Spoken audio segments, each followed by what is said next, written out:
Anybody have a quick question on what we just saw? Yeah. So why'd you pick equity side of things rather than, I'm sorry, debt versus equity? Just repeat the question. So the question is why do we pick debt instead of equity? So when I mentioned the difference between accredited investors and non-accredited investors, not to say that just because you have more money you're sophisticated and vice versa. But it is, the concept of equity and debt is actually very complex. How do you, if you own 2% of a restaurant, what does that mean? Yeah. Right? And so the basic idea was we didn't want to offer something that was hard to understand. Because then even alone, right, like just crowdfunding cost itself is a company asset. So for us on the investment side and the finance side, we don't want there to be dispute about what the company is worth, what the rights of the shareholder should be, what the what happens if something goes wrong, et cetera, et cetera. So when we do debt, it's a very simple question. It's literally, contractually, businesses are required to pay the investor either a percentage or a dollar amount, and there's no other issue that they have. So it was really just to make it simple for people to understand what this could be. And perhaps if there is a sort of mass understanding or adoption of crowdfunding, we can consider about different things. But that's what I was saying.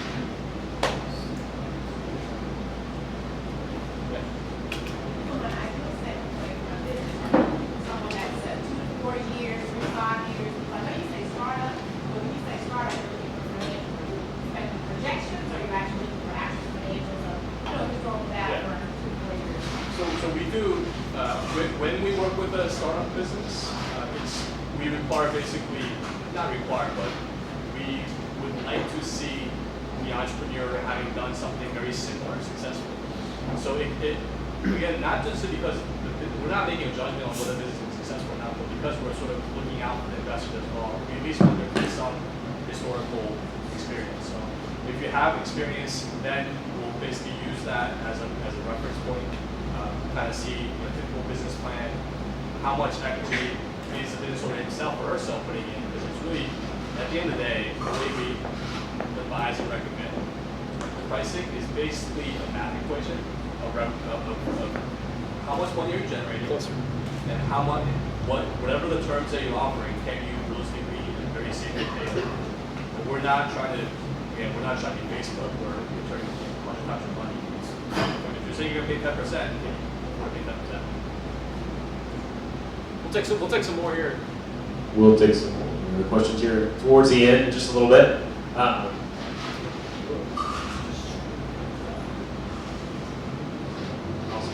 So, great presentation.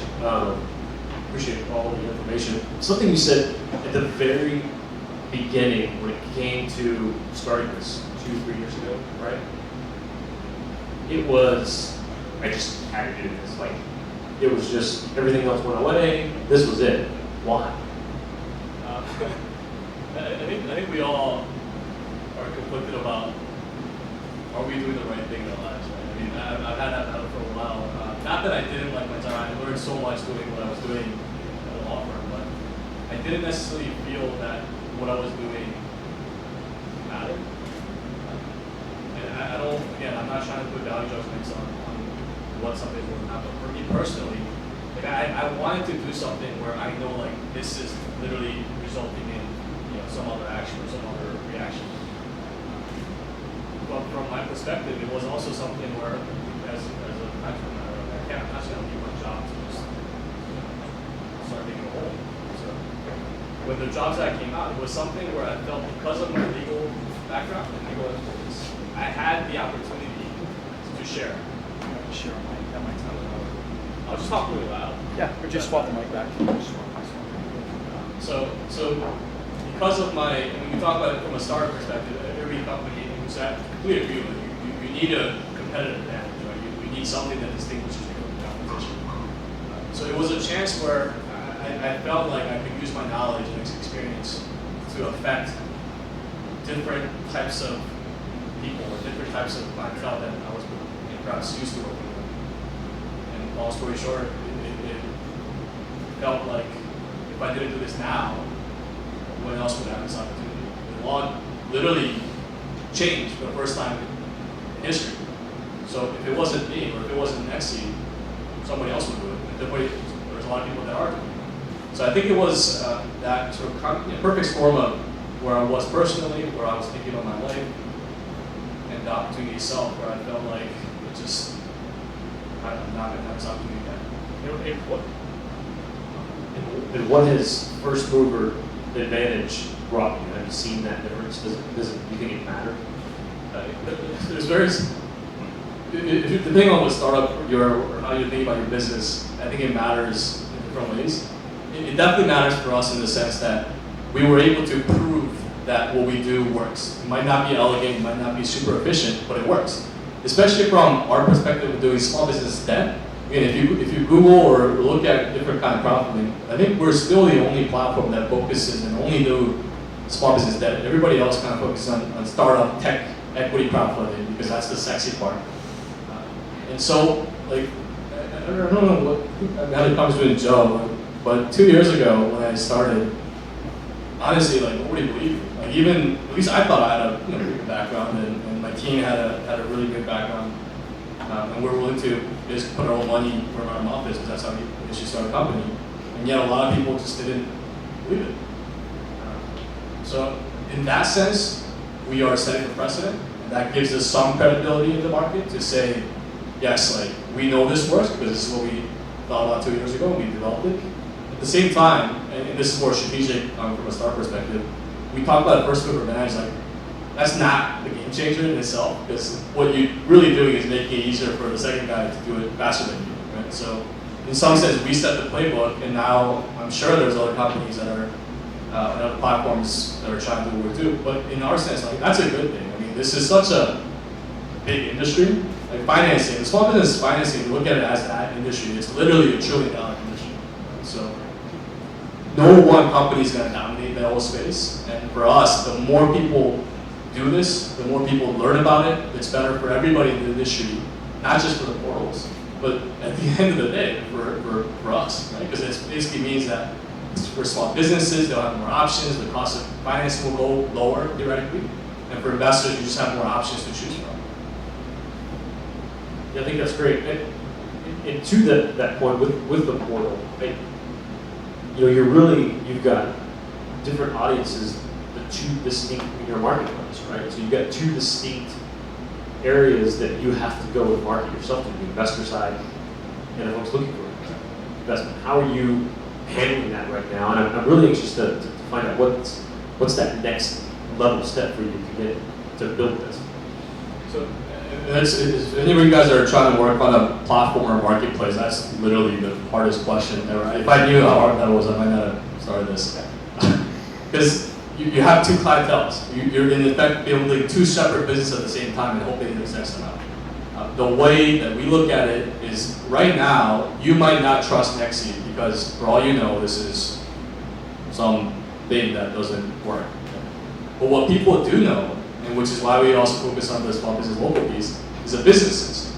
Right? If you live in Houston, you know every one of these business owners because they're known brands. And we're working on some deals in Dallas to ever listen on our platform to succeed. Because that's kind of what we're trying to get. The second question, I think, was, there was something before, how do we make money? How do you target successful companies? So the question is, how do we target successful companies? And there's no way to do that for certain, right? I mean, at the end of the day, we're still betting on people as much as any equity investors in tech startups. Because small businesses, as I think you might be a business owner, it's really hard. I mean, I never appreciated how difficult it was to run a small business, right? Even though there's no, like, I don't know, there might not be a fancy technology behind the restaurant. The ability to manage your books, manage people, manage customers is not easy. So we do our best in our diligence process to, I mean, that's the question on track record, like, have they done it before, right? Do they have relevant experiences? If it's an existing business, we review their books. So businesses have to apply, give us their financials, give us tax forms, give us their expense structure, and expand their cap table. So we can at least make a reasonable estimate on how they will perform. And again, we focus on debt. So it is a more simple question because it comes down to, can you pay this off in the next 2 or 3 years from now? but we do our best, and part of it is as we have more events like this, we want to attract the right people to our platform as well on the business side. On our side, the fee structure, we charge between 5 to 10% of the total amount raised. So if we raise X dollars on a platform, whatever our fees, we'll take our cut, the proceeds go back to the business. And on the repayment side, everything's free up to the investors to sign up whatever until they start getting their payments. We charge 1% of their proceeds as service fees. And that's to basically maintain the financial accounts. So we have not only it's not just like you just put money, we have a back-end infrastructure with a partner bank where you create a Nextseed account, just like a e-trader Fidelity. It's an FDIC insured bank account really. And using that, once you fund your account, then you invest in deals on our platform. And then at the end of the year, we give you a 1099, one form for Nextseed so you can report your taxes efficiently. So you mentioned earlier that there is some high-level credit analysis employed, brand recognition, previous success, maybe some financials. Is all of that done manually? And if so, do you see that as being an issue in terms of scalability going forward? Right now, we do a lot of it manually. The question is basically how do we evaluate businesses, right, different ways, and is it manual or not? So it's a combination of both. We have developed a system to be able to evaluate efficiently. So we have basically, depending on what numbers or what categories we are, we'll have an understanding of what's good, bad, things like that. But we do have individuals reviewing it, and our goal, of course, is to make them more efficient over time. But at this point, it's really important for us to get it right? Because, like I said, trust is everything. So we could still be wrong, but we do everything we can right now to. And then, what percent of retail businesses that use the platform now would you say are spread between traditional service-based businesses or product-based They're businesses? basically all service right now. Repeat the question. So what percentage of our businesses are service versus product? Everything that you see, almost everything is service. Even if it's a product, it's really a service. Again, that's kind of what the strategic move on our part, because service is where you need the crowd, where you need the people to really come in, literally walk in your business to get that service done. We have, and we are actively looking into product companies, like CPG companies especially, where, again, the crowd matters because you're trying to advertise basically in a new way. They have very different cost structure. If you guys are anybody in the CPG culture, it's a very, very thin margin business. Breweries, craft products, like you're literally counting pennies to try to make profit over volume. So there might need to be a different product that works for those businesses, but we're actively engaging, trying to figure out how we can serve them. So what's the actual cost? What do you make, and then typically what percentage of that is a percentage of the entire debt stack? For example, they might go to a bank for 50% loan, Right. and then some percentage is their money and some percentage is Nextseed money? Right. So the question is, I guess to summarize, what's the overall cost structure or cost basis to the And then business? how much does Nextseed make, and then how does that blend out? So it really depends is the answer, because we've done it so many different ways. Some businesses, they only took on Nextseed debt, basically, Nextseed loan. Some businesses have Nextseed as literally a mezzanine piece. By that I mean they have traditional debt, Nextseed piece, and equity contributions. Some businesses just have, well, I guess that's so. Like I said, Nextseed fee is between 5 to 10% of the total amount raised. But that entire amount is the obligation of the business, so it does go on their financials. I think the way it works best for Nextseed is literally if you want the marketing aspects, if you want the crowd. Because and I'm very frank about this, and I believe this, if you just need the cheapest money possible, like you don't want the crowd involved, try to get a bank loan. Like seriously, there's no cheaper solution than a bank loan. It's just really hard to get. But if you can get it, you should definitely get it. If you can't get it, that's really the area where Nextseed or alternative financing makes sense. So a lot of the business we talk to, the problem is if you can't get a bank loan, you're not going to get, there's really nowhere else to turn besides one, selling equity, or two, there's a process called merchant cash advance that's been really up and coming in the last 5 years because of the gap in traditional funding that has taken place. And I don't want to go into detail on that, but it's very expensive capital. So in those situations, we work best. And depending on the needs of the business, we'll work with them to try to figure out something that sells. The question is there a niche area? Yes, which is eventually we want to be a solution for all types of financing, depending on the needs, because we can customize it. So that's the value proposition of crowdfunding. It's literally a financial security that you're selling to the public. So it can be structured to meet your needs. We just happen to customize it in 2 ways, so that as an investor, you know exactly what you're getting. But I think as an industry, this is just next year, as an industry evolves, I think businesses will be able to structure what works for them, and hopefully by then they have enough credibility with the public that the public also understands that customization and be able to meet their needs more efficiently. The more they know their public, the better they're going to. I think so. Yeah, I mean, just right now, like this crowdfunding is so. What frustrates me sometimes is I read articles from whatever so-called experts in finance saying crowdfunding sucks, like it's not going anywhere. Like it's been 2 months. So I'm sorry, it's not $1 billion right now, but I think it will be soon. So it's just going to be an education process, and it's just a matter of like who's interested. And I think the one thing that does encourage me, and this is not just crowdfunding, but the startup cycle generally, like the best advice I got when I started was don't measure progress by hard metrics, because it's so hard. No matter what business you do, it's so hard to start a business and run a business.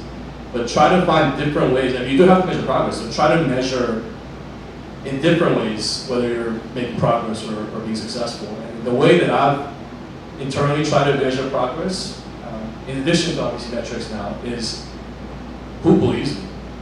Right? Like, because I thought, like when I started, like very few people believe. But now the fact that I really appreciate you guys making the time. I mean, I don't know if you believe me or not, but at least you have more context to consider whether you believe it or not. And we have, like I said, like we have had really amazing people that want to work with us, partner with us, collaborate. And you see that happening more and more. The fact that more people in the media are talking about it, more politicians are talking about it. And that's a sign that whatever I'm doing isn't like Younggro Lee's creation that I'm inventing. No, it's not. It's already happening in the world. I'm just channeling it or presenting it in a way so that more people understand it. Quick, 2-part question. Why did you say you wasn't doing business to business, and what type of guidelines for investors were you have?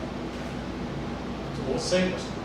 The business to business? Yeah. You say you were avoiding that, or you're not doing it through the next seat? Yeah. And what was the second question? The second question, what kind of guidelines for your investors will you have? Investor guidelines. Yeah. So the first question is why don't we do B2B? So to be clear, it's not that we don't intentionally not do B2B, it's just that our product right now might not make sense for them. But we're happy to, we actually consider every single business. By that I mean for B2B businesses, typically you just want capital as cheap as possible. We're not the cheapest capital when you compare us to a bank, or even a hard money asset lender, which is if you have a lot of equipment or land or mortgage, whatever. There's individual, like non-bank lenders who will give you money cheaper. Again, so if your business is very asset heavy, like you have an expensive piece of equipment financing can be a very good deal. Right? If you know you have receivables coming in, I mean, there's so many innovation in this space. Like there's a lot. As long as you are definitely making money, there's a lot of cheap money out there. So I actually recommend B2B businesses to try to get that because they don't really care about this stuff. But even if it's B2B, it does matter to you for whatever reason, or like that you want people to know about your service, maybe because you're strategically considering going to retail market, or you just need individuals to know about it for a business to consider using your product or services, then crowdfunding makes sense. You're going to have to pay a little more than what you typically could get, but if you're willing to do that, then yeah, we definitely want to do that. The second point was basically is there any investor guidelines? So on our platform, in order to use our process, you have to create an Exit account. So we have a different process than I think every other platform out there, which is you have to create an Nexi account, which basically, it does mean you have to give us, by us, it's not me, it's our very secure system, your personal information, including your ID and your social security number, just like you're opening a bank account or a securities account. Because we, by law, have to check the know your client, make sure there's no terrorists out there and things like that. So that's just something you have to do. On the amount of investment size, by law, you're limited by, there is an income-based test. So it's a little complicated, but just basically think of it as if you make under $100,000, you can invest up to 5% of your income across different types of crowdfunding offerings per year. If you make over $100,000, you can invest up to 10% of your basically annual income or net worth, whatever is less, across this type of offerings. So that is the compromise that the regulators and the lawmakers made in passing this law and getting rid of this accredited investor test. Yeah, we're going to open it up to everybody, but in some sense, they're saying they're trying to save you from yourself, which I don't necessarily agree with, but that's the law. You've mentioned how you've been pretty successful in Houston, where you're headquartered.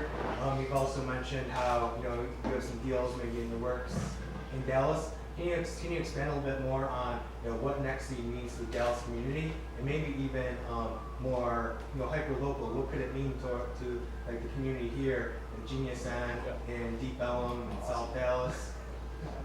Yeah. So the question is basically, Who are you looking for here? Let's help you meet them. what is Nexi looking for, and what does the local aspect mean to us? So to us, it means everything, not just Dallas, but by definition, when we talk about small business, local is what people are interested in. So it happens that we started in Houston, but we want to create local communities that can support each other. So by that I mean, you probably have literally 10 businesses you go to pretty frequently, right? If you do the math, and you're just not going to care as much about something that's not one of those 10 businesses. I think that's the overall trend. I think the way, especially, I hate to tie it to the political election, but you're seeing not just us, but the international scene. There's a lot of, I don't want to say fear, but hesitation about globalization and just how big guys are kind of taking over our lives. And I think people find a lot of comfort in knowing or doing business or living in a world that we know, right? I mean, people take that in different ways, but on our day-to-day basis, I think that just means we care more about our local communities. So imagine, I don't know, but how the community banks were in the 1960s or 70s, my understanding would be they were very local focused, right? Like literally people could deposit to their local banks, and those local banks make local loans to local businesses. And that system just doesn't exist. The top 6 banks in the country control, I think, 67% of the entire industry. So it's all balance sheets, money moving in and out, and there's no specific focus on local communities. But if you had a chance to basically lend to local businesses and get customers and borrow from local people, I think a lot of us find that innately attractive. So our business model is creating a really awesome infrastructure and system that can handle the tech, compliance, marketing, whatever the complicated, the tech startup stuff is, but really creating an opportunity for individuals and businesses to create their own communities and using us to affect their own interests. Well, I want to wrap this up here. We'll hang out for a little bit and answer other questions. Thank you so much for being here. What's what's an initial call to action for this crowd? Like how can they help you spread the word and grow? Yeah, Younggro, let's just refocus that last question. It was a good one. We all know a lot of people. You've got an idea in your head of who's a perfect fit, so we can help you get a win and bring one of our friends a win. So describe like a profile avatar of a great business, and we'll help push those guys to you so we can know them. Question is, how can we work together, us at GeniusDen Dallas? Really, I hope if you see one, please check out the website. There's a lot more there that I couldn't cover, but you'll see the kind of businesses we work in, which is basically forward-thinking, transparent business owners, small business. So we love tech startups, we're one, but it's not a good fit personally. But if you know an amazing small business, whether it's a coffee shop, a pizza shop, whatever, you know what it is, but they're not the kind of people that's going to screw you over. You trust them, People love them, they love people. I think that's basically it. And I think for us, we want to find. I mean, if you look at our website, there's an event that we did in Houston, a couple of events, in which we basically showcase local businesses. Like we bring different types of businesses and individuals to interact and then go in and showcase each other. That's kind of what we look at. I mean, the way, even though we're a startup ourselves, and obviously, like at some point we need to make money to sustain ourselves. What we really believe is that if we can create community for other regions, all that stuff will take care of itself. So that's, I know it's going to be a process, but we are working closer with GeniusDen and Joe. We've been already talking about different kind of ways, and we'll keep you guys posted as well when there's an event. And if you all sign up as members, then you'll get all our updates and news and things like that. So www.nextseed.co, we have Facebook and Instagram, .nextseed. My personal handle is YROLED, whatever social media. And I mean, please just, my email is Younggro, YOUNGRO @nextseed.co. So please also feel free to shoot me an email. I'll try to respond to everything as soon as we can. So, thank you so much. Thank you again. Okay, we've got some refreshments from TX Vodka, TX Whiskey. Shelby, what are the names of the sponsors? TX Whiskey and Dripping Springs Vodka. Dripping Springs Vodka are sponsors tonight. Enjoy yourself. We're going to start putting things back together and moving towards the front. If you've got a company, come talk to Younggro now. It's going to go back to Houston. Follow up with us or in Younggro later. What's good? What's that? What's that? Gardere is looking down the pipeline for the next month or two for a presentation, so look at your emails for info on that, for how to structure multiple kinds of financing. Thanks a lot for coming by. Thanks, Jason.